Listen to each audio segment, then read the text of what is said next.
ஏசப்பா எப்போவுமே இந்த உலகத்தை கவனிச்சுக்கிட்டே தான் இருப்பார். அப்படி ஒரு காலத்தில் எல்லா மக்களும் ரொம்ப மோசமானவங்களாக இந்த உலகத்தில் நடந்துக்கிட்டு இருந்தப்ப ஏசப்பா ஒருத்தரை மட்டும் நேசித்தார். அவர் பேர் தான் நோவா. நோவா ரொம்ப நல்ல மனிதன். ஏசப்பா நோவாட்ட சொன்னாராம், ஒரு நாள் பெரிய மழை வரும், அதனால் நீ ஒரு பெரிய பேழையை செய்யி, அதில் உன் குடும்பத்தையும் எல்லா மிருகங்கள்ல இருந்தும் ஜோடி ஜோடியாக அந்த பேழையில் ஏற்றி நீ பயணம் பண்ணு. நோவா எந்த கேள்வியும் கேட்காம உடனே வேலையை ஆரம்பிச்சிட்டாரு. ஒரு பெரிய பேழையை கட்டி கொண்டிருந்தார்.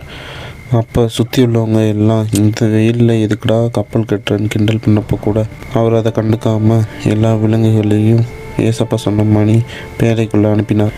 அப்போ திடீர்னு ஒரு நாள் நல்ல மழை வந்துச்சு. பேழையும் கொஞ்சம் கொஞ்சமாக தண்ணியில் மிதக்க ஆரம்பிச்சிச்சு. மழை ஓயவே இல்லை. பல நாட்கள், பல இரவு இந்த மழை பேஞ்சிக்கிட்டே இருந்துச்சு. நோவாவும் ஆண்டவர்கிட்ட ஜெபம் பண்ணி வேண்டிக்கிட்டே இருந்தார். நோவாவையும் நோவா குடும்பத்தையும் எல்லா விலங்குகளையும் ஏசப்பா பாதுகாத்து வழிநடத்தினார்.